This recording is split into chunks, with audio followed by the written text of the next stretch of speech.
Hello everyone. So start करते हैं polity revision series for UPSC 2026। Okay, तो इससे पहले की सारी टॉपिक्स कंप्लीट हो चुकी है, आपको प्लेलिस्ट में मिल जाएगा, आप जाकर देख सकते हैं।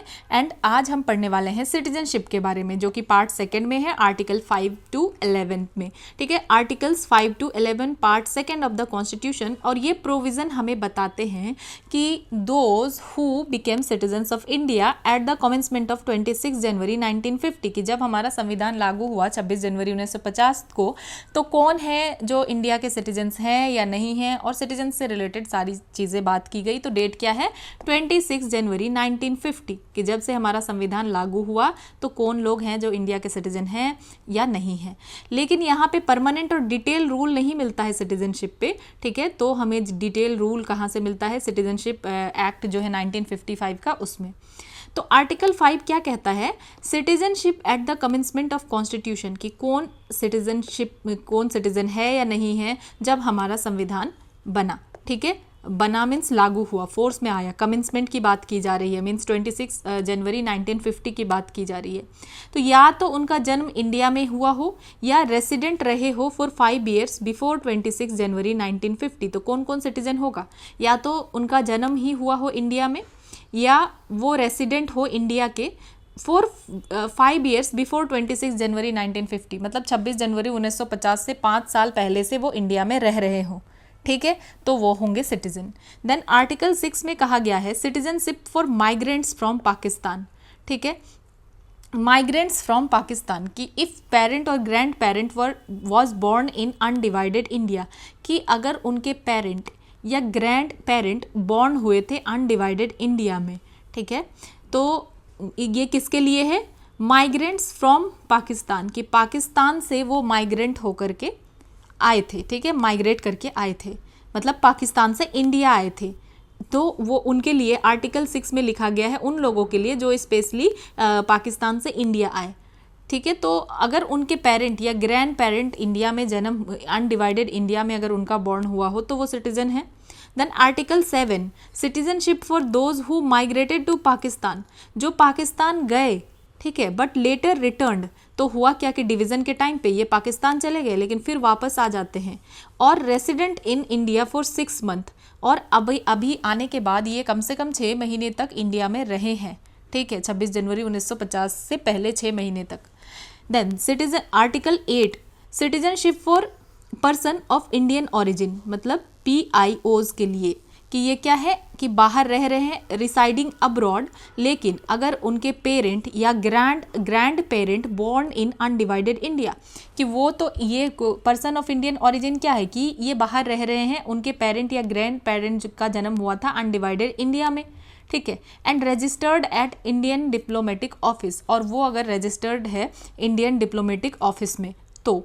ठीक है, देन आर्टिकल 9 बात करता है automatic termination of Indian citizenship, की इंडियन सिटीजनशिप ऑटोमेटिकली टर्मिनेट हो जाएगा अगर वॉलेंट्री, ये वर्ड को याद रखना है। ठीक है, ऑटोमेटिकली टर्मिनेट तब होगा जब voluntary acquiring another country's citizenship, अगर जानबूझ के वॉलेंट्री दूसरे कंट्री के सिटीजनशिप को लिया जा रहा है तो ये इंडिया का सिटीजनशिप ऑटोमेटिकली टर्मिनेट हो जाएगा। ठीक है, then article 10, continuation of citizenship unless parliament enacts law to terminate it, तो सिटीजनशिप जो है कंटिन्यू रहेगा जब तक कि पार्लियामेंट कोई लॉ बना के इसको टर्मिनेट ना करे। ठीक है, आर्टिकल 10 में है। देन आर्टिकल 11 में parliament's power to regulate citizenship, कि सिटीजनशिप को रेगुलेट करने का पावर किसके पास है? तो पार्लियामेंट के पास है, थ्रू लॉज। तो पार्लियामेंट कैसे रेगुलेट करेगी? लॉ के थ्रू। सो अब नेक्स्ट देखते हैं पार्लियामेंट्स पावर ओवर सिटीजनशिप। ठीक है, कि सिटीजनशिप के केस में पार्लियामेंट के पास क्या पावर है। तो कॉन्स्टिट्यूशन प्रोवाइड करता है that no permanent citizenship rules but grant parliament the authority to regulate it. तो कॉन्स्टिट्यूशन में ऐसा कोई परमानेंट सिटीजनशिप रूल्स नहीं है, लेकिन पावर दिया गया है किसको? पार्लियामेंट को। पार्लियामेंट अथॉरिटी है, ठीक है, इसको रेगुलेट करने के लिए। तो सिटीजनशिप से रिलेटेड रूल जो है कोई भी कॉन्स्टिट्यूशन में इस तरीके का कोई डिटेल्ड या एलेबोरेट रूल देखने के लिए नहीं मिलता है, ये बात याद रखना है। देन पार्लियामेंट ने इनेक्ट किया सिटीजनशिप एक्ट 1955 का डिफाइन करने के लिए acquisition and termination of Indian citizenship को, ठीक है, क्योंकि कॉन्स्टिट्यूशन में एलेबोरेट रूल नहीं है और पार्लियामेंट को अथॉरिटी दी गई है कि पार्लियामेंट जो है सिटीजनशिप से रिलेटेड रूल्स एंड रेगुलेशंस जो भी है बना सकते हैं, ठीक है। तो इसी के लिए हमें देखने के लिए मिलता है सिटीजनशिप एक्ट 1955 का, ठीक है। देन अब देखते हैं इंडिया में सिंगल सिटीजनशिप है, तो इंडिया क्या फॉलो करता है, सिंगल सिटीजनशिप को कनाडा की तरह। मतलब क्या है कि जितने भी इंडियंस हैं ये सिटीजन है सिर्फ कहाँ के, इंडिया के, ठीक है, इर्रिस्पेक्टिव ऑफ दियर स्टेट, चाहे उनका स्टेट कुछ भी हो, किसी भी स्टेट के वो हो, लेकिन उनको एक ही सिटीजनशिप मिलेगा इंडिया का, ठीक है। अनलाइक यूएसए, अगर यूएसए में देखा जाए तो यूएसए में डुअल सिटीजनशिप है, एक तो फेडरल सिटीजनशिप भी है और स्टेट का, ठीक है, यानी कि कंट्री का जो जैसे कि यूएसए का, देन जिस स्टेट से अलग आते हैं उस स्टेट का, ठीक है। तो याद रखना है कि फेडरल और स्टेट यहाँ नेशन को कहा जा रहा है, कंट्री को कहा जा रहा है, और फेडरल मीन्स जो भी उनका स्टेट है, ठीक है। Then India promotes national unity through single citizenship, तो इंडिया में सिंगल सिटीजनशिप क्यों है, ताकि यहाँ पे क्या हो, नेशनल जो है यूनिटी प्रमोट हो, क्योंकि अगर दो तरीके का सिटीजनशिप होगा तो और भी ज़्यादा देखने के लिए हमें मिल सकता है कि कम्युनलिज्म हो रहा है या रीजनलिज्म हो रहा है, ठीक है, इस तरीके की चीज़ें देखने के लिए मिल सकता है। तो सिंगल सिटीजनशिप प्रमोट करता है नेशनल यूनिटी को। देन अब समझते हैं सिटीजनशिप के रूल में और रिलेटेड प्रोविज़न में कुछ एक्सेप्शंस हैं। तो एक्सेप्शन देखते हैं सिंगल सिटीजनशिप का, जो हमने कहा कि इंडिया में सिंगल सिटीजनशिप है लेकिन कहीं कहीं एक्सेप्शंस भी है, तो समझते हैं। रेसिडेंस रिक्वायरमेंट फॉर एम्प्लॉयमेंट, ठीक है, तो मतलब कि एम्प्लॉयमेंट के लिए रेसिडेंस होना ज़रूरी है, इस तरीके का भी हमें देखने के लिए मिलता है। तो आर्टिकल 16 के अंदर parliament can impose residential qualification for specific job, तो ये याद रखना है कि ये कौन करेगा, आर्टिकल 16 के अंदर पार्लियामेंट ही इम्पोज करेगी, यहाँ पे स्टेट नहीं, ये बात याद रखना है, क्योंकि अगर इस टाइप से स्टेटमेंट बनता है कि क्या आर्टिकल जो है 16 के अंदर स्टेट लॉ बना सकती है, तो यहाँ पे रेसिडेंशियल क्वालिफिकेशन के लिए कि किसी भी स्पेसिफिक जॉब के लिए वो यहीं के रेसिडेंस होने चाहिए, इसी स्टेट के, पर्टिकुलर स्टेट के, तो ये कौन करेगा, पार्लियामेंट, ठीक है। Then the public employment requirement as to residence act 1957 allows state like Andhra Pradesh और तेलंगाना, ठीक है, आर्टिकल 371D के अंदर, और Himachal Pradesh, Manipur and Tripura to such requirements, ठीक है। तो कहा जा रहा है जो ये public employment requirement as to residence act 1957 का है, तो ये एक्ट अलाउ करता है कुछ स्टेट्स को, जैसे आंध्र प्रदेश और तेलंगाना को, ठीक है, ये जो है आर्टिकल 371D के अंदर भी है, और हिमाचल प्रदेश, मणिपुर एंड त्रिपुरा को, कि ठीक है ये ऐसे कुछ रिक्वायरमेंट्स कर सकते हैं, मतलब कि एम्प्लॉयमेंट के लिए रेसिडेंस को। ऐसे अगर आप देखें तो रेसिडेंस का कोई एज सच है नहीं, ठीक है, कि इंडिया के अगर रेसिडेंस है तो कोई भी वो एम्प्लॉयमेंट कहीं जा सकते हैं, या आप कभी देख पाते होंगे कि किसी स्टेट के एग्ज़ाम का फॉर्म हर कोई भर सकता है इंडिया में, ठीक है, लेकिन ये कहा गया है कि कुछ स्टेट्स को ये स्पेसिफिकली अलाउ किया गया है कि वो चाहे तो कंडीशन रख सकते हैं, ठीक है, जैसे कि आंध्र प्रदेश और तेलंगाना कंडीशन रख सकते हैं कि आपको यहाँ जॉब करने के लिए, एम्प्लॉयमेंट लेने के लिए यहीं का रेसिडेंस होना पड़ेगा, ठीक है, और हिमाचल, मणिपुर और त्रिपुरा को भी एज सच इस के अंदर जो है public employment requirement as to residence act के अंदर यही अलाउ किया गया है। तो यहाँ पे हमें जो है सिंगल सिटीजनशिप का एक्सेप्शन देखने के लिए मिला। देन कुछ और चीज़ भी आपको याद रखना है, डिस्क्रिमिनेशन बेस्ड ऑन रेसिडेंस। तो ऐसे अगर हम देखें तो आर्टिकल 15 क्या करता है, प्रोहिबिट करता है डिस्क्रिमिनेशन, की किसी भी तरीके का डिस्क्रिमिनेशन नहीं हो सकता है, लेकिन स्टेट जो है प्रोवाइड कर सकती है स्पेशल बेनिफिट रेसिडेंट्स को आर्टिकल 15 के अंदर, ठीक है, कि स्टेट क्या कर सकती है, प्रोवाइड कर सकती है बेनिफिट। अब आपको एक चीज़ याद रखना है कि जब यहाँ बात थी आर्टिकल 16 के अंदर, तो यहाँ पे जो रेसिडेंशियल क्वालिफिकेशन है इसको इम्पोज कौन कर रहा है, पार्लियामेंट कर रहा है, ठीक है, इस बात को ध्यान देना है कि कभी स्टेटमेंट बन के आएगा कि आर्टिकल 16 के अंदर कौन लॉ बनाएगा, पार्लियामेंट। देन वहीं पे अगर आर्टिकल 15 के अंदर अगर मतलब रेसिडेंट को कुछ स्पेशल बेनिफिट देना हो तो यहाँ पे पार्लियामेंट और स्टेट दोनों कर सकती है, ठीक है, ये एक इम्पॉर्टेंट चीज़ है और यहाँ पे आप फंस सकते हैं, इसीलिए इस चीज़ को आप ध्यान रख सकते हैं। ओके, तो 16 के अंदर जब प्रोवाइड करेगी तो पार्लियामेंट, और 15 के अंदर स्टेट भी कर सकती है। तो 15 के अंदर क्या है, जैसे कि एजुकेशनल फ़ी कंसेशन जो है किसी स्टेट रेसिडेंट को दिया जा सकता है, ठीक। सो इसका एग्जाम्पल आप देख सकते हैं कि कभी आप अगर फॉर्म भरते होंगे तो आप देखते होंगे कि किसी, अगर आप उस स्टेट के रेसिडेंट नहीं हैं तो कभी आपको ज़्यादा पैसा लगता होगा, ठीक है, कंपैरेटिवली जो उस स्टेट के रेसिडेंट हैं, या फिर जो वेमेन के लिए अलग से भी किया जाता है कि उनको कम फ़ी लगता है, या SC ST कैटेगरी को कम फ़ी लग रहा है, तो ये सब जो है स्टेट कर सकती है आर्टिकल 15 के तहत, ठीक है। Then protection of tribal interest, tribal interest को प्रोटेक्ट करने के लिए आर्टिकल 19 जो है रेस्ट्रिक्ट करता है आउटसाइडर को कि वो सेटल नहीं हो सकते ट्राइबल एरियाज़ में, ठीक है, क्यों, ताकि ट्राइबल कल्चर को क्या किया जा सके, प्रोटेक्ट किया जा सके और उनके लाइवलीहुड को प्रोटेक्ट किया जा सके। तो इस तरीके से जो हम देखते हैं कि हमारा सिंगल सिटीजनशिप है, तो इसका कुछ एक्सेप्शन देखने के लिए मिलता है, तो ज़्यादा केसेस में नहीं, कुछ केसेस में एक्सेप्शन है, सो हमें याद होना चाहिए। Then allegiance to the union, मतलब क्या है कि हमारा कोई सेपरेट जो है स्टेट का सिटीजनशिप नहीं है, हमारा सिंगल सिटीजनशिप है, ठीक है। India as a whole, citizens owe allegiance only to India as a whole, मतलब क्या है कि आपको ओबीडियंट रहना है इंडिया के towards, India as a whole को आपको मानना है। देन अब नेक्स्ट समझते हैं एलिजिबिलिटी फॉर प्रेसिडेंट, ठीक है, अगर इंडियन प्रेसिडेंट किसी को बनना है और USA का प्रेसिडेंट बनना है तो क्या यहाँ पे जो है कंडीशंस है।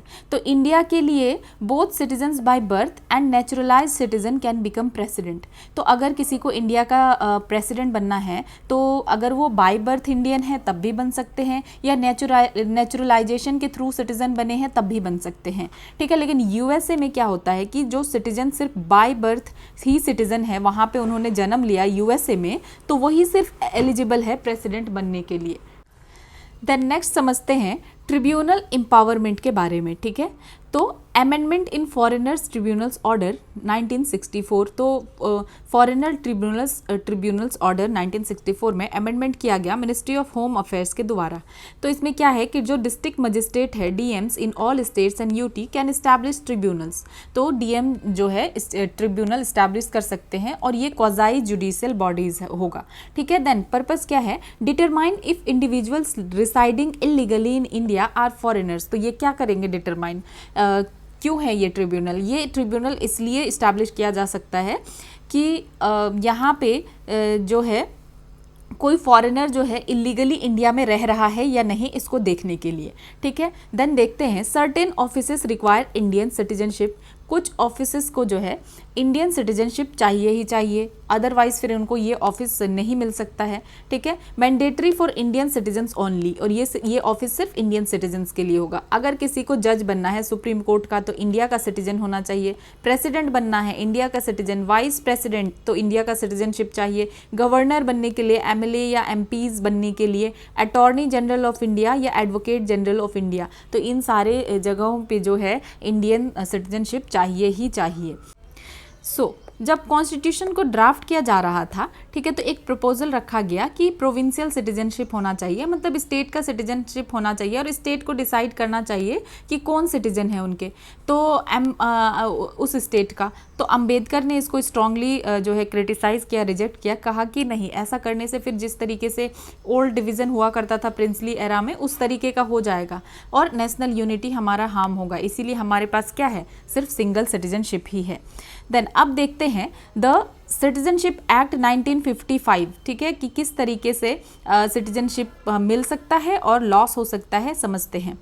तो ओवरव्यू अगर देखें तो इस लॉ में क्या देखने के लिए मिलता है, एक्ट में गवर्न्स एक्विजिशन जो है, एक्विजिशन और लॉस को गवर्न करता है कि किस तरीके से आप इंडियन सिटीजनशिप एक्वायर कर सकते हैं और किस तरीके से आपका इंडियन सिटीजनशिप लॉस होगा, ठीक है, 1950 के बाद। तो यहाँ पे 5 तरीका दिया गया कि इस तरीके से आप एक्वायर कर सकते हैं, और लूज करने का 3 तरीका दिया गया, और इसको मल्टीपल टाइम अमेंड किया जा चुका है, ठीक है। कितनी बार किया जा चुका है अब तक, टोटल 9 टाइम्स अमेंड किया जा चुका है, 1957 में, 1960 में, 1985 में, 1986 में, 1992 में, 2003, 2005, 2015 एंड अगेन इन 2019, ठीक है। देन कॉमनवेल्थ सिटीजनशिप जो है ये इनिशियली इंक्लूडेड था, फिर बाद में इसको रिमूव कर दिया गया सिटीजनशिप अमेंडमेंट एक्ट 2003 के द्वारा। तो याद रखना है कि ये कॉमनवेल्थ का सिटीजनशिप पहले इंक्लूड था, लेकिन अब इसको रिमूव कर दिया गया है सिटीजनशिप अमेंडमेंट एक्ट 2003 के द्वारा। Then acquisition of Indian citizenship, इसका 5 तरीका है कि किस तरीके से आप इंडियन सिटीजनशिप को एक्वायर कर सकते हैं। नंबर 1, एक है आपका बर्थ, बाय बर्थ, ठीक है, सेक्शन 3 में देखने के लिए मिलता है ये इस एक्ट के। तो कहा गया कि बॉर्न इन इंडिया, अगर किसी का जन्म जो है इंडिया में ही हुआ है 26 जनवरी 1950 से लेकर जुलाई 1 1987 के बीच अगर किसी का बर्थ हुआ है तो ये ऑटोमेटिक उनको जो है सिटीजनशिप मिल जाता है, रिगार्डलेस ऑफ पेरेंट्स नेशनलिटी, कि उनके पेरेंट्स का नेशनलिटी चाहे कुछ भी हो, लेकिन अगर उनका जन्म जो है 26 जनवरी 1950 से लेकर के जुलाई 1 1987 के बीच हुआ है तो ये ऑटोमेटिक सिटीजनशिप इनको मिलता है, ठीक है।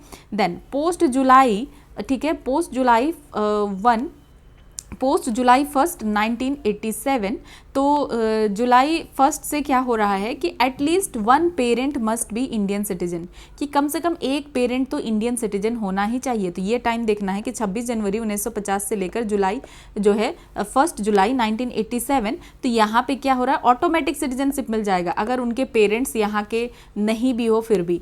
लेकिन अब ये जो डेट दिया गया है कि जुलाई 1 1987, तो इस जुलाई 1 1987 के बाद जिनका भी बर्थ हो रहा है तो कम से कम उनका एक पेरेंट तो इंडियन सिटीजनशिप होना चाहिए। तो अब देखते हैं 1987 में क्या हुआ, change in citizenship by birth. तो यहाँ before July 1 1987 anyone born in India automatic Indian citizen regardless of parents nationality. तो ये हम समझ गए कि पहले क्या हो रहा था कि ठीक है, अगर जुलाई 1 1987 से पहले जो भी इंडिया में जन्म हुआ है जिनका, ठीक है, उनके पेरेंट का जो भी नेशनलिटी हो लेकिन वो इंडियन सिटीजन है। लेकिन आफ्टर जुलाई 1 1987 क्या हुआ कि citizenship only if at least 1 parent is Indian citizen, अगर एक पेरेंट इंडियन सिटीजन हो at the time of birth, ठीक है। अब बदलाव का कारण क्या था, क्योंकि यहाँ पे इलीगल माइग्रेशन का कंसर्न बहुत ज़्यादा बढ़ गया था, स्पेशली बांग्लादेश से बहुत ज़्यादा लोग आ रहे थे, इसीलिए ये कट ऑफ डेट एक देना पड़ा। तो लीगल बेसिस अगर देखें तो इसको कैसे इंट्रोड्यूस किया गया, सिटीजनशिप अमेंडमेंट एक्ट 1986 के थ्रू जो है इसको लाया गया। तो ये याद रखना है कि आखिर ये डेट क्यों दिया गया, तो यहाँ माइग्रेशन बहुत हो रहा था इलीगल माइग्रेशन की वजह से, इसीलिए जुलाई 1 1987 एक डेट है। देन अब देखते हैं कि पोस्ट दिसंबर 3 2004, तो दिसंबर 3 2004 के बाद क्या हो रहा है कि यहाँ अब सिर्फ एक पेरेंट इंडियन होने से काम नहीं चलेगा, दोनों पेरेंट्स जो है इंडियन सिटीजन होना चाहिए, और 1 must be Indian while the other is not illegal migrant. अब इसमें क्या एक कंडीशन लगा दिया गया कि दोनों पेरेंट इंडियन सिटीजन्स होने चाहिए, और अगर दोनों पेरेंट इंडियन सिटीजन नहीं है, अगर एक पेरेंट इंडियन सिटीजन है लेकिन दूसरा इलीगल माइग्रेंट नहीं होना चाहिए, ऐसा नहीं है कि हाँ किसी देश से आया हुआ है इलीगली, ऐसा पेरेंट नहीं होना चाहिए, फिर उसको क्या मिलेगा, इंडियन सिटीजनशिप मिल जाएगा। तो बर्थ के बेसिस पे आपने देखा कि एक तो 26 जनवरी 1950 से लेकर के जुलाई 1 1987 तक अगर किसी का जन्म हुआ हो, देन अगर पोस्ट देखें हम जुलाई 1 1987 के बाद कि एक पेरेंट इंडियन होना चाहिए। देन तीसरा जो हम देख पा रहे हैं दिसंबर 3 2004 से, तो यहाँ पे दोनों पेरेंट्स जो है इंडियन सिटीजन होने चाहिए, और अगर दोनों पेरेंट्स इंडियन सिटीजन नहीं है तो कम से कम एक जो है इलीगल माइग्रेंट नहीं होना चाहिए, ठीक है। तो ऐसा है। देन एक्सक्लूजन अगर देखें तो चिल्ड्रेन ऑफ फॉरेन डिप्लोमेट्स और enemy aliens are not granted Indian citizenship by birth even if born in India. तो अगर जो फॉरेन डिप्लोमेट्स है इंडिया में है या कोई एनिमी एलियंस हैं और उनका जो है बच्चे का बर्थ इंडिया में ही होता है, तब भी उनको इंडियन सिटीजनशिप जो है नहीं मिलेगा, ठीक है, फॉरेन डिप्लोमेट्स का और एनिमी एलियंस का, ये बात आपको याद रखना है। ओके तो ये याद रखना है। देन अब देखते हैं दूसरा तरीका बाय डिसेंट। सेक्शन 4 में मेंशन है डिसेंट के बारे में। तो यहाँ पे हमने देखा कि अगर जो इंडिया में ही जन्म ले रहे हैं तो उनके सिटीजनशिप के बारे में है। अब अगर किसी का जन्म हो रहा है इंडिया से बाहर, उस केस में क्या होगा, तो इसमें भी टाइमलाइन है, देख लेते हैं। इसमें टाइमलाइन क्या है, जनवरी 26 1950 से लेकर दिसंबर 10 1992। तो अगर जनवरी जो है 26 जनवरी 1950 से लेकर दिसंबर 10 1992 तक, तो यहाँ पे फादर जो है इंडियन सिटीजन होने चाहिए अगर जो है बॉर्न इंडिया से बाहर हो रहा है बेबी का तो। देन पोस्ट December 10, 1992 यहाँ क्या कहा जा रहा है कि अब यहाँ पे हमने देखा कि कम से कम फादर भी अगर इंडियन सिटीजन है तो चल जाएगा।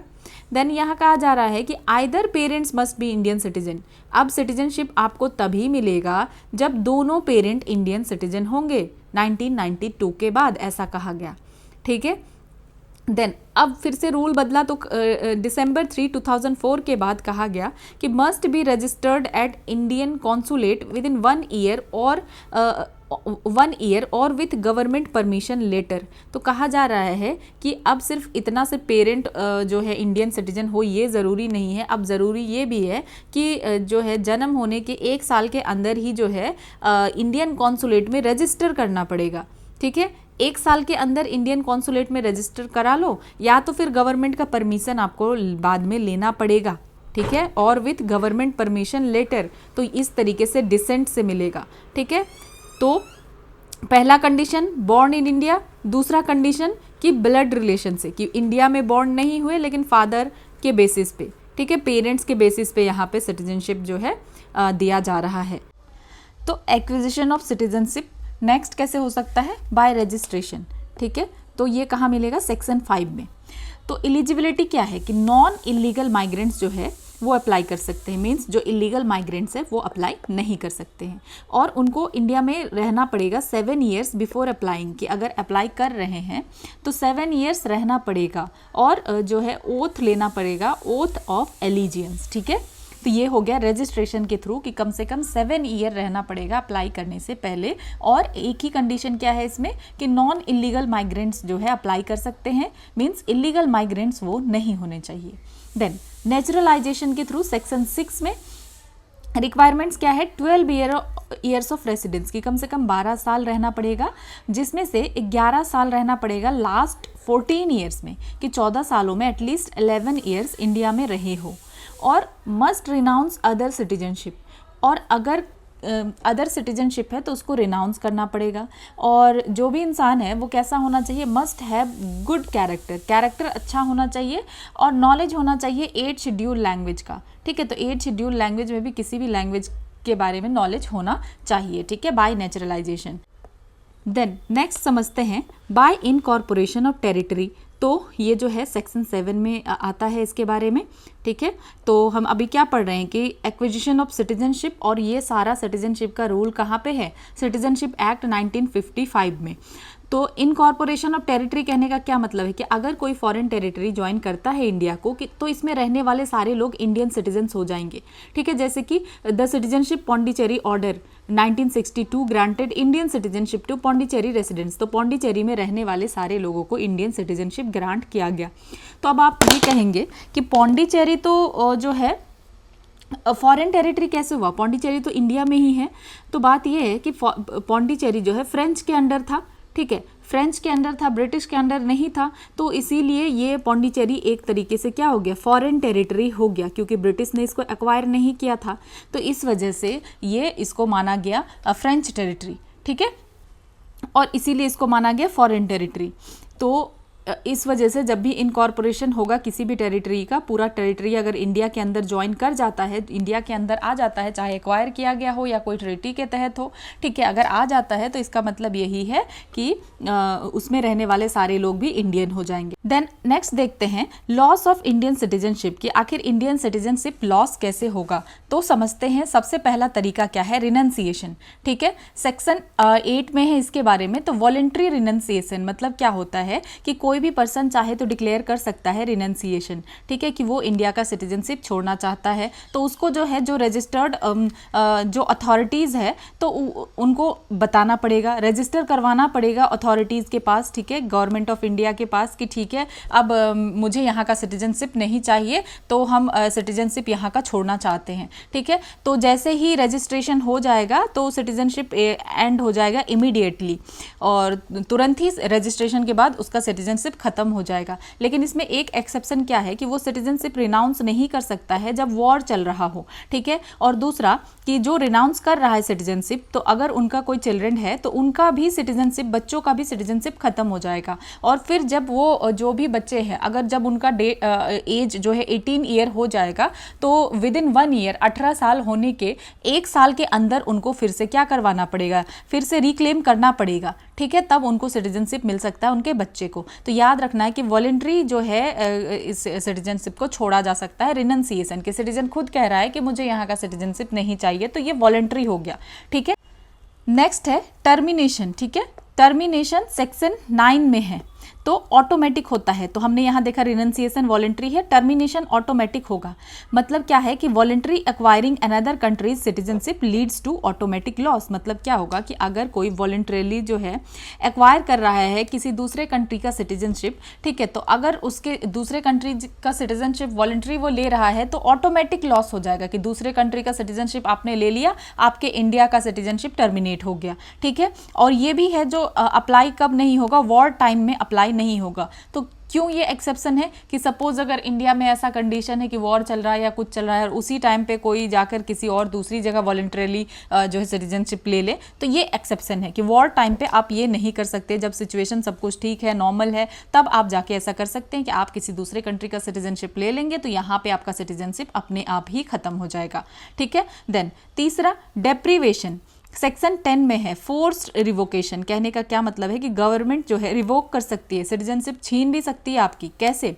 अगर फ्रॉड किया हो, सिटीजनशिप आपने जो है धोखाधड़ी से लिया हो तो, देन डिसलॉयल्टी, ठीक है, कि आप ऐसा एक्ट कर रहे हैं सिटीजनशिप लेने के बाद कि अगेंस्ट द कॉन्स्टिट्यूशन, कॉन्स्टिट्यूशन के खिलाफ है, या अनलॉफुल ट्रेड जो है कर रहे हैं, ऐसे ट्रेड में आप इंगेज हैं, एनिमीज के साथ ट्रेड में इंगेज है during war time. Then criminal record अगर पाया जाता है, imprison for 2+ years within 5 years of gaining citizenship, कि आपको सिटीजनशिप मिला 5 साल के अंदर ही आपको 2 साल के लिए जेल हो गया, तो यहाँ पे भी आपकी सिटीजनशिप जा सकती है क्रिमिनल रिकॉर्ड की वजह से।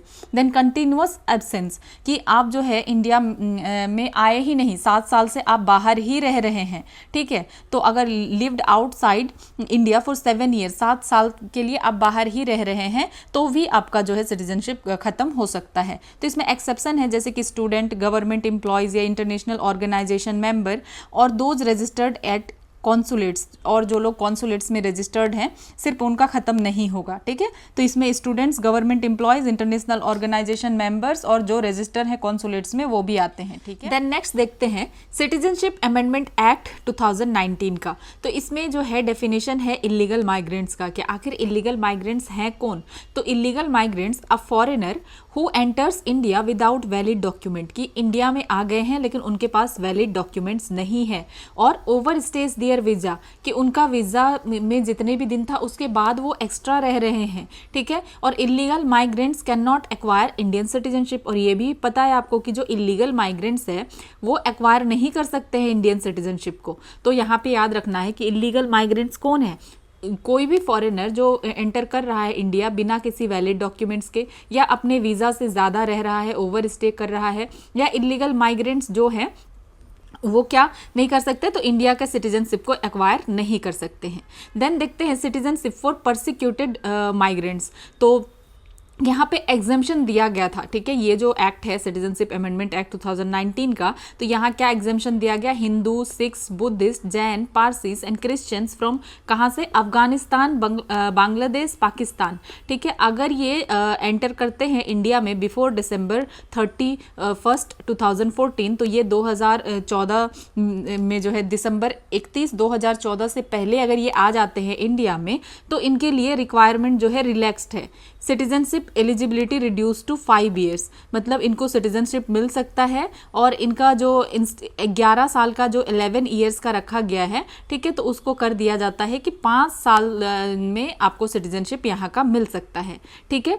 तो यहाँ पे जो सबसे पहली बात है कि हमें क्या देखने के लिए मिल रहा है, जो कि इलीगल माइग्रेंट्स जो है एक्वायर नहीं कर सकते हैं इंडियन सिटीजनशिप, लेकिन यहाँ पे एग्जम्पशन किया गया है, ठीक है, स्पेशली परसिक्यूटेड माइग्रेंट्स के लिए। किसके लिए, Hindus, Sikhs, Buddhist, Jains, Parsis and Christians. तो ये लोग जो है अगर इंडिया में December 31, 2014 से पहले आ जाते हैं, ठीक है। तो कहाँ कहाँ के, इन 3 जगह के, अफगानिस्तान के, बांग्लादेश के और पाकिस्तान के, तो इन 3 कंट्री से अगर आ जाते हैं ये लोग तो इनको सिटीजनशिप मिल सकता है। और इनके लिए सिटीजनशिप एलिजिबिलिटी को रिलैक्स भी किया गया है, इसको 5 साल कर दिया गया है कि अगर वो 5 साल इंडिया में रहते हैं तो इनको सिटीजनशिप मिलेगा। और किसको, ये डेट याद रखना है कि ऐसा नहीं किसी को भी जो 31 दिसंबर 2014 से पहले आए हों, ठीक है, इस डेट के बाद। अब इसके बाद अगर सपोज कोई 1 जनवरी 2015 को भी आ गया है तो वो नहीं। ओके, तो ये बात को याद रखना है, इस डेट को याद रखना है कि इससे पहले जो आए हैं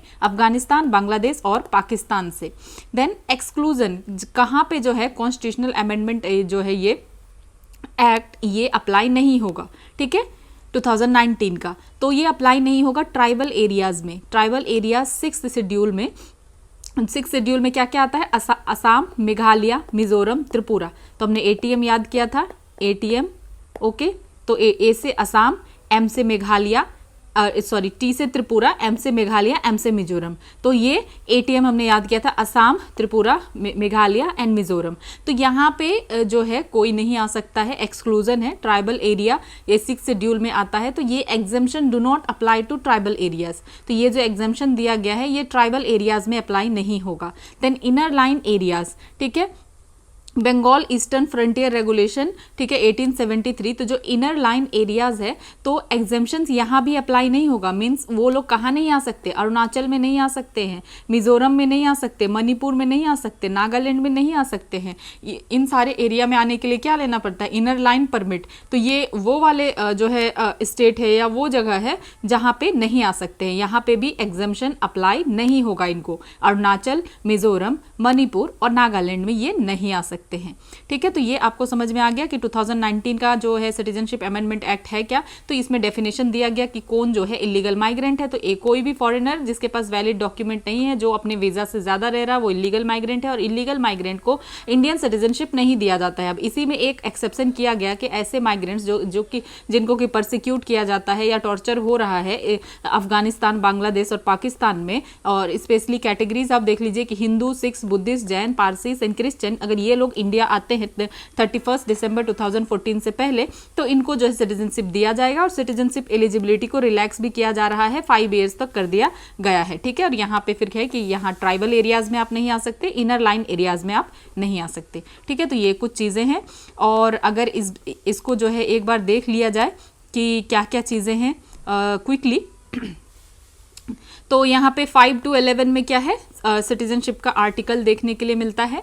और एक और चीज़ यहाँ पे ध्यान आपको रखना है कि continuation of citizenship unless parliament enacts a law to terminate it. तो ये बात आपको याद रखना है कि सिटीजनशिप से रिलेटेड लॉज को कौन बनाएगा, तो पार्लियामेंट, ठीक है। ये एक इंपॉर्टेंट चीज़ है कि पार्लियामेंट के पास पावर है सिटीजनशिप को लेकर के, तो पार्लियामेंट जो है लॉ बना सकती है सिटीजनशिप से लेकर के कोई भी चीज़, ठीक है। तो सिटीजनशिप एक्ट 1955 को पार्लियामेंट ने जो है इनेक्ट किया, और इसमें काफ़ी सारी चीज़ें हैं कि कैसे एक्विजिशन किया जा सकता है या टर्मिनेट किया जा सकता है, ठीक है। देन हमारे पास सिंगल सिटीजनशिप है, और फिर हमने देखा कि इसका भी कुछ सिंगल सिटीजनशिप, इसका भी कुछ क्या है, एक्सेप्शन है। जैसे कि कुछ एम्प्लॉयमेंट के लिए रेसिडेंस रिक्वायरमेंट होता है, तो ये आर्टिकल 16 के अंदर ये पार्लियामेंट के पास ही पावर है। देन आर्टिकल 15 के अंदर स्टेट और पार्लियामेंट दोनों के पास पावर है, ठीक है। यहाँ पे डिस्क्रिमिनेशन किया जा सकता है रेसिडेंस के बेसिस पे, ये कहा गया। देन एलिजिबिलिटी हमने देखा प्रेसिडेंट बनने के लिए, तो इंडिया में अगर बनना चाहे तो बाय बर्थ और नेचुरलाइज सिटीजन भी बन सकते हैं, और यूएसए में सिर्फ जो सिटीजन बाय बर्थ है वही बन सकते हैं, ठीक है। देन हमने देखा कि कुछ ऐसे ऑफिसेस हैं जहां पे इंडियन सिटीजन होना जरूरी ही है, जैसे जजेस of supreme court, president of India, vice president, governor, MLAs और MP, attorney general, advocate general, ये सब कुछ। अब फिर हमने देखा कि सिटीजनशिप आखिर एक्विजिशन एंड लॉस कैसे होगा, तो एक्विजिशन का क्या तरीका है, बाय बर्थ से, ठीक है। देन दूसरा बाय डिसेंट, देन तीसरा बाय रजिस्ट्रेशन, चौथा बाय नेचुरलाइजेशन। नेचुरलाइजेशन के लिए कितना टाइम चाहिए, 12 ईयर्स ऑफ रेसिडेंस, जिसमें से 12 साल रहना पड़ेगा, जिसमें से क्या कहा जा रहा है कम से कम 11 साल तो आपको रहना ही है 14 साल में, ठीक है। देन इनकॉर्पोरेशन ऑफ टेरिटरी, कि अगर उस टेरिटरी को अंदर जो है इंडिया के अंदर आ गया तो वहाँ के सारे सिटीजन जो है इंडिया के सिटीजन हो जाएंगे। देन लॉस ऑफ सिटीजनशिप में हमने देखा रिनंसिएशन, देन टर्मिनेशन, ठीक है, कि रिनंसिएशन वॉलंटरी होता है कि खुद ब खुद वो इंडिया का सिटीजनशिप छोड़ रहा है, और टर्मिनेशन टर्मिनेशन जो है ऑटोमेटिक होता है कि अगर कहीं और का सिटीजनशिप ले लिया तो इंडिया का सिटीजनशिप टर्मिनेट हो गया। देन डेप्रीवेशन कि फोर्सफुली उसका जो है सिटीजनशिप छीना जा सकता है। देन हमने देखा सिटीजनशिप अमेंडमेंट एक्ट 2019 का। ठीक है, अब समझते हैं कुछ चीज़ें कि सिटीजन्स वर्सेस एलियन। जब हम कहते हैं कि कोई सिटीजन है कोई एलियन है, क्या मतलब है इसका? तो सिटीजन्स मतलब कि full member of Indian state owe allegiance to India, कि आप इंडिया के फुल मेंबर हैं और इंडिया के प्रति आप ओबीडियंट हैं, लॉयल हैं। ठीक है, तो ये सारी चीज़ें हैं। देन एलियंस कौन है? ये सिटीजन होते हैं दूसरे कंट्री के, तो कोई और कंट्री का सिटीजन है तो वो एलियन हो गया। ठीक है, और अगर आप इंडिया के सिटीजन हैं तो आप यहाँ पे क्या है? सिटीजन है। देन लीगल गवर्नेंस अगर देखें तो सिटीजन्स के पास क्या क्या जो है देख लेते हैं। तो citizenship governed bye citizenship act 1955। तो यहाँ पे सिटीजनशिप गवर्न कैसे होता है? तो सिटीजनशिप एक्ट 1955 वाले एक्ट से गवर्न होता है। और एलियंस तो इसको जो है not govern by Indian citizenship law, तो एलियंस को गवर्न नहीं किया जाता है इंडियन सिटीजनशिप लॉ के द्वारा। देन राइट्स अगर देखें तो सिटीजन जो है इंजॉय करते हैं सारे सिविल और पॉलिटिकल राइट्स, और ये पब्लिक ऑफिस भी होल्ड कर सकते हैं इंडियन सिटीजन्स। और एलियंस के पास ये राइट्स जो है लिमिटेड है और ये कैन नॉट होल्ड की पब्लिक पोजीशन, और जो इंपॉर्टेंट या की पब्लिक पोजीशंस है इनको जो है ये लोग होल्ड नहीं कर सकते एलियन। देन फंडामेंटल राइट अगर देखें तो कुछ राइट सिर्फ सिटीजन को ही है। ठीक है, और उसमें से आपको याद करना है आर्टिकल 15, 16, 19, 29 और 30, इसको आप याद कर लीजिए, बहुत काम आएगा आपके। ठीक है, 15, 16, 19, 29, 30, आप ऐसे दो बार बोलेंगे 15, 16, 19, 29, 30, तो आप इस तरीके से इसको याद कर लीजिए। ओके, 15, 16, 19 और 29, 30।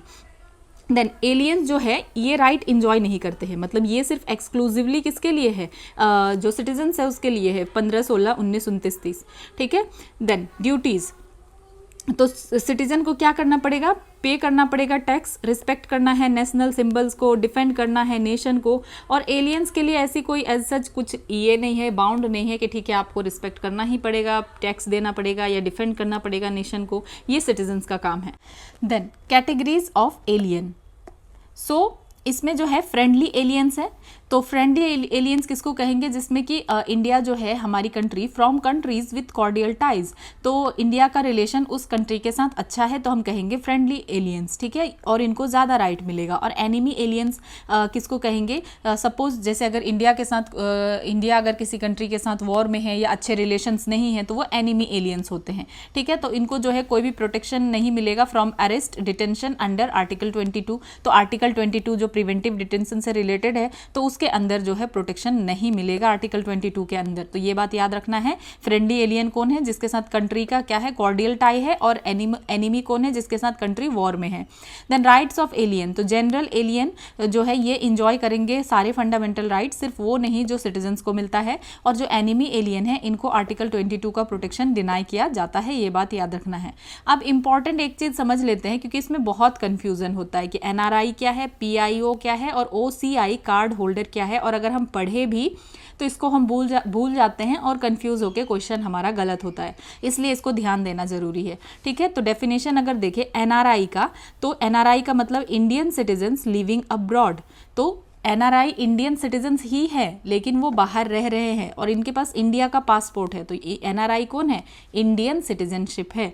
ठीक है, देन इंडियन सिटीजन्स है, इंडियन सिटीजनशिप नहीं। Then PIO foreign citizen with Indian ancestry, कि इनके एंसेस्टर जो थे ये इंडिया के थे लेकिन ये हैं फॉरेन सिटीजन। जब हम पीआईओ कहते हैं मतलब पर्सन ऑफ इंडियन ओरिजिन, तो ये फॉरेन सिटीजन है लेकिन इनके एंसेस्टर जो है इंडिया के थे। देन ओसीआई कार्ड होल्डर, तो इनको जो है रजिस्टर किया जाता है एज ओवरसीज सिटीजन की तरह। ठीक है, अंडर सिटीजनशिप एक्ट 1955। तो जो ओवरसीज सिटीजन की तरह है कि मतलब ये ओवरसीज रहते हैं, बाहर रहते हैं। ठीक है, और इनको भी जो है रजिस्टर किया जाता है किसमें? सिटीजनशिप एक्ट 1955 के तहत। देन तो ये याद रखना है आपको कि यहाँ पे एनआरआई जो है ये इंडियन सिटीजन से बाहर रह रहे हैं। ठीक है, और इनके पास इंडिया का ही पासपोर्ट है। देन वीज़ा रिक्वायरमेंट, तो एनआरआई को कोई भी वीज़ा की ज़रूरत नहीं है क्योंकि वो तो इंडियन सिटीजन ही है ना, जो कि अब्रॉड में रह रहे हैं, इंडिया का पासपोर्ट है तो इनको वीज़ा क्यों चाहिए होगा। देन PIO, इनको वीज़ा की ज़रूरत है इंडिया में आने के लिए, okay. Then OCI card holder को यहाँ इनको वीज़ा की ज़रूरत नहीं है, ठीक है, no visa required for life, तो इनको वीज़ा की ज़रूरत नहीं है इंडिया में आने के लिए, ठीक है। सो देखते हैं next, registration with local police, ठीक है। NRI, PIO, OCI का क्या जो है रजिस्ट्रेशन रिक्वायरमेंट है, तो समझते हैं। NRI नॉन रेसिडेंट इंडियन, तो इनको रजिस्ट्रेशन की ज़रूरत नहीं है लोकल पुलिस के साथ, unless they stay in India for more than 180 days continuously, क्योंकि ये 180 डेज से अगर ज़्यादा रहते हैं तो इनको किसी भी तरह की रजिस्ट्रेशन की ज़रूरत नहीं है, ठीक है। Then PIO, person of Indian origin, तो इनको जो है अब मर्ज कर दिया गया है OCI के साथ, ठीक है, और इनको रजिस्टर करना पड़ेगा लोकल पुलिस अथॉरिटीज़ के साथ if they stay in India for more than 180 days at A stretch. तो अगर ये 180 डेज से ज़्यादा रहते हैं तो फिर इनको जो है लोकल पुलिस के साथ क्या करना पड़ेगा, रजिस्टर करवाना पड़ेगा, ठीक है। उसके बाद OCI, overseas citizen of India card holder, तो इनको जो है रजिस्ट्रेशन की ज़रूरत नहीं है regardless of the length of stay in India, ठीक है, तो इनको जो है रजिस्ट्रेशन की ज़रूरत नहीं है लोकल पुलिस के साथ। याद रखना है कि तो इसमें किसको ज़रूरत है, PIO को, जिसको कि अब मर्ज कर दिया गया है OCI के साथ, तो इसको रजिस्टर करना पड़ेगा लोकल पुलिस अथॉरिटीज़ को अगर वो इंडिया में रहते हैं 180 डेज से ज़्यादा। देन अब देखते हैं बेनिफिट्स क्या है। NRI को कुछ बेनिफिट्स है एज इंडियन सिटीजन, तो ये subject to government rules.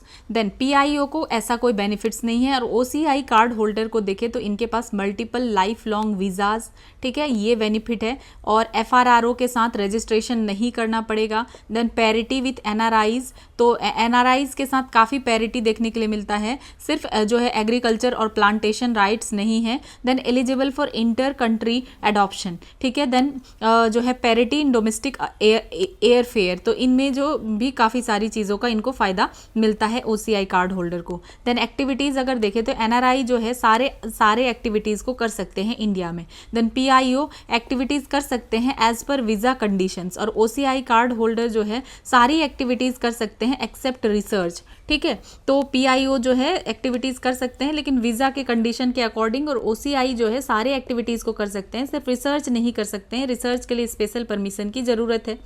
Then citizenship eligibility अगर देखें तो NRI तो ऑलरेडी इंडियन सिटीजन है, ठीक है, और PIO के लिए क्या है कि इनको ऑर्डिनरीली रिसाइड करना पड़ेगा, रहना पड़ेगा इंडिया में कितना दिन, 7 ईयर्स टू अप्लाई रजिस्ट्रेशन के लिए अप्लाई करने के लिए 7 साल इंडिया में रहना पड़ेगा।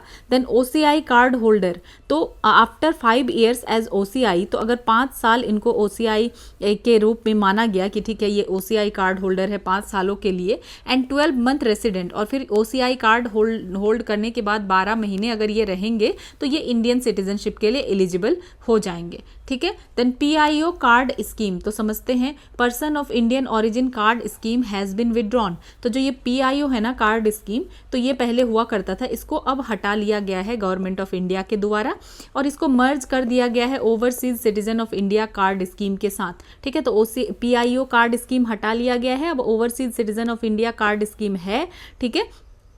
तो ये जो मर्जर है ये कब से इफेक्टिव है, फ्रॉम 9 जनवरी 2015 से। तो यहाँ पे आपको कुछ डिटेल्स पता चल गया होगा। तो अब थोड़ी सा ना डिटेल में इसको देख लेते हैं, क्योंकि बहुत कन्फ्यूज़न होता है कि कौन NRI है, OCI, ये सारी चीज़ों का। तो NRI आखिर कहेंगे किसको, तो an Indian citizen living abroad for work, education और अदर रीज़न, कि इंडिया के सिटीजन है लेकिन किसी काम की वजह से वो बाहर रहते हैं। तो सिटीजनशिप अगर देखें तो हाँ, इंडिया के सिटीजनशिप इनके पास अभी भी है, और इंडियन पासपोर्ट है इनके पास। की फीचर देखें तो ये वोट कर सकते हैं इलेक्शन में, ठीक है, लेकिन वोट करने के लिए इनको फिजिकली प्रेजेंट रहना पड़ेगा, वो वोट भेज नहीं सकते इलेक्ट्रॉनिकली या किसी और थ्रू, ठीक है, इनको फिजिकली प्रेजेंट रहना होगा वोट करने के लिए। और जो है can not hold foreign citizenship, और ये फॉरेन सिटीजनशिप होल्ड नहीं कर सकते हैं जब तक ये इंडिया के सिटीजन हैं। Then overseas citizen of India कौन है, तो ये foreign national of Indian origin, कि इनका ऑरिजिन जो है इंडियन है लेकिन ये फॉरेन नेशनल है, ठीक है, और देयर स्पाउस, और उनके स्पाउस भी, ठीक है, ओवरसीज सिटीजन ऑफ इंडिया में आते हैं। तो सिटीजनशिप जो है अगर देखें तो ये इंडियन सिटीजनशिप नहीं है इनके पास, but has life long visa for India. ठीक है, ये इंडिया के सिटीजन नहीं है लेकिन इनके पास लाइफ लॉन्ग इंडिया का वीज़ा होता है, OCI सिटीजन ऑफ इंडिया के पास। की फीचर क्या है कि इनको इंडिया आने के लिए वीज़ा की ज़रूरत नहीं है, इनके पास लाइफ लॉन्ग वीज़ा है। ठीक है, और ये वोट नहीं कर सकते, गवर्नमेंट जॉब में होल्ड नहीं कर सकते और एग्रीकल्चरल लैंड को खरीद नहीं सकते। Then person of Indian origin, इसको मर्ज कर दिया गया है OCI में 2015 में। तो कौन है PIO? तो foreign national of Indian origin, ये इंडियन ऑरिजिन के ही फॉरेन नेशनल है। अप टू 4 जनरेशंस बैक, कितने जनरेशन तक? 4 जनरेशन तक। सिटीजनशिप तो बिल्कुल ये इंडियन सिटीजनशिप नहीं है, और इनको जो है कुछ प्रिविलेजेस है जैसे कि वीज़ा फ्री एंट्री। ठीक है, उसके बाद 2015 में हमने देखा कि इसको मर्ज कर दिया गया है OCI के साथ। तो अभी जो PIOs है अभी OCI है।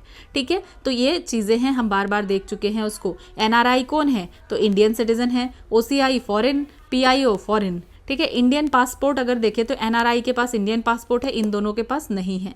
देन वीज़ा रिक्वायरमेंट, NRI को वीज़ा की ज़रूरत नहीं है, OCI को जो है लाइफ लॉन्ग वीज़ा है, इनको भी ज़रूरत नहीं है। और अब PI तो अब OCI के अंदर आता है तो इनको भी, PIO को भी ज़रूरत नहीं है। ठीक, देन वोटिंग राइट सिर्फ NRI को है और किसी को नहीं है। और गवर्नमेंट जॉब सिर्फ NRI ले सकते हैं और कोई नहीं। और प्रॉपर्टी वाला अगर देखें तो बाय कर सकते हैं सारे लोग, लेकिन एग्रीकल्चरल लैंड नहीं, except agriculture land, agriculture land नहीं बाय कर सकता कोई भी। इंडियन ओरिजिन अगर देखें तो नहीं, ये तो खुद इंडिया के ही हैं, तो इनको इंडियन ओरिजिन क्या कहेंगे हम? NRI को। ठीक है, और ये दोनों इंडियन ओरिजिन हैं। और स्टेटस ये एग्जिस्ट करता है, और PIO को मर्ज कर दिया गया है OCI में। आई थिंक आपको ये अब समझ में आ गया होगा अच्छे से। ठीक है, तो एग्रीकल्चरल लैंड क्यों नहीं खरीद सकते? ताकि एग्रीकल्चरल लैंड को प्रोटेक्ट किया जा सके। ठीक है, हमारे फार्मर्स को प्रोटेक्ट किया जा सके। देन एक CDS में क्वेश्चन आया था कि जो सिटीजनशिप एक्ट 1955 है, ये डील करता है किसके साथ? Determination of citizenship. ठीक है, तो सिटीजनशिप के साथ डील करता है। तो डेट क्या है इसका? ऑन और आफ्टर 26 जनवरी 1950। हमने शुरू में ही देखा था कि जब हमारा कॉन्स्टिट्यूशन लागू हुआ, ठीक है, संविधान लागू हुआ, उसके बाद से जो है उसी डेट को माना जाता है 26 जनवरी 1950। तो उसी डेट से सिटीजनशिप डिटरमाइन होता है। ठीक है, then cancellation of OCI registration. तो कैसे OCI रजिस्ट्रेशन जो है कैंसिल कैसे होगा? तो सेंट्रल गवर्नमेंट कैंसिल कर सकती है कभी भी। ठीक है, अगर लगा कि फ्रॉड करके लिया गया है, कि फ्रॉड करके जो है OCI कार्ड को लिया गया है, या क्रिमिनल रिकॉर्ड पाया गया, 2 साल से ज़्यादा अगर जेल हुआ विदिन 5 ईयर्स, कि 5 साल के अंदर अगर 2 साल से ज़्यादा उनको जेल हो गया। ठीक है, देन नेशनल सिक्योरिटी का कोई मामला आया, ठीक है, कि सॉवरेनिटी और सिक्योरिटी के लिए नेशनल सिक्योरिटी बहुत ज़रूरी है। अगर लगा कि नहीं ये तो थ्रेट है नेशनल सिक्योरिटी के लिए, तो तुरंत उसका ख़त्म कर दिया जाएगा, कैंसिल कर दिया जाएगा। अगर कोई लीगल वायलेशन करता है, अगर लॉ उसके द्वारा तोड़ा जाता है, अगर जो पर्सन है अनलॉफुली कम्युनिकेटेड और ट्रेडेड विद एनिमी एलियन, कि अनलॉफुली जो है वो कम्युनिकेट करता है या ट्रेड करता है एनिमी एलियन के साथ। और hearing required, OCI holders must be given a chance to be heard before cancellation. तो डेफिनेटली अगर उसके OCI कार्ड को कैंसिल किया जा रहा है तो एक बार उसको चांस ज़रूर ही दिया जाएगा कि उसको सुना जाए कि आखिर क्या वायलेशन के पीछे रीज़न था। ठीक है, देन अब देखते हैं कि ये FRRO क्या है? Foreign regional registration office, FRRO का फुल फॉर्म। तो व्हाट इज़ FRRO? तो ये मैनेज करता है वीज़ा सर्विसेज को, रजिस्ट्रेशन को, स्टे एक्सटेंशन को, और and exit permits for foreigner in India. ठीक है, तो याद रखना है कि FRRO का काम क्या है? Visa services, registration, stay extension या एग्जिट परमिट देना फॉरेनर्स को। तो ये मिनिस्ट्री ऑफ होम अफेयर्स के अंदर आता है, गवर्नमेंट ऑफ इंडिया के अंदर। तो ये चीज़ थोड़ा आपको याद रखना है कि ये मिनिस्ट्री ऑफ होम अफेयर्स के अंदर आता है। ठीक है, फॉरेन अफेयर्स नहीं समझना है, तो मिनिस्ट्री ऑफ होम अफेयर्स के अंदर आ रहा है। तो किसको रजिस्टर करने की ज़रूरत है FRRO में? तो फॉरेनर्स को। ठीक है, एक्सेप्ट OCI कार्ड होल्डर। तो जो OCI कार्ड नहीं होल्ड करते हैं, OCI कार्ड होल्डर को ये एग्जम्पशन है। तो जिनके पास OCI कार्ड नहीं है तो वैसे फॉरेनर को जो है FRRO में रजिस्ट्रेशन करवाना होगा। और जो रह रहे हैं इंडिया में, staying in India beyond 180 days, 180 days से ज़्यादा रह रहे हैं तो उनको जो है रजिस्टर करवाना पड़ेगा with in 14 days of arrival. आने के 14 दिन के बाद ही उनको जो है रजिस्ट्रेशन करवाना पड़ेगा। ठीक है, employment, student, research, medical visa holder must register regardless of stay duration. तो इनको तो एम्प्लॉयमेंट के लिए जो आए हैं या स्टूडेंट है, रिसर्च के लिए या मेडिकल वीज़ा होल्डर्स हैं तो इनको रजिस्टर करवाना पड़ेगा। ठीक है, देन किसको एग्जेम्प्ट किया जाता है? तो हमने अभी देखा OCI कार्ड होल्डर को, और NRI को ज़रूरी नहीं है FRRO का रजिस्ट्रेशन का। ठीक है, और जो टूरिस्ट है जो शॉर्ट टर्म के लिए वीज़ा लेकर के आ रहे हैं 180 डेज से कम घूमने के लिए या किसी भी पर्पज़ के लिए, तो वो भी एग्जेम्प्ट है। अगर 180 डेज से ज़्यादा रहेंगे तब FRRO में रजिस्ट्रेशन करवाना पड़ेगा। देन FRRO सर्विस, ठीक है, FRRO सर्विसेज, तो visa extension, conversion, exit permits and residential permits, ये सब जो है FRRO का सर्विस है कि वीज़ा को एक्सटेंड करना, कन्वर्जन करना या एग्जिट के लिए परमिशन वगैरह देना। ठीक है, then registration is done online via FRRO portal, तो ऑनलाइन किया जा सकता है। देन FRRO और FRO क्या है? तो FRRO है फॉरेन रीजनल रजिस्ट्रेशन ऑफिस जो कि handles major cities. Then FRO क्या है? Foreigners registration office handles smaller town and districts. तो ये आपको पता होना चाहिए कि FRRO जो है मेजर सिटीज़ में है और जो स्मॉलर टाउन्स एंड डिस्ट्रिक्ट्स में है FRO। ठीक है, फॉरेनर्स रजिस्ट्रेशन ऑफिस और FRRO foreigners regionals registration office. ठीक है, ये बात याद रखना है कि ये मेजर सिटीज़ को हैंडल करता है और ये स्मॉलर टाउन्स को और डिस्ट्रिक्ट्स को।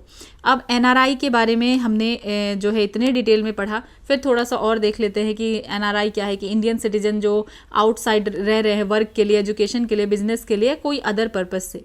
ठीक है, तो आप NRI कहेंगे किसको? तो a person is considered NRI if they reside outside India for at least 183 days.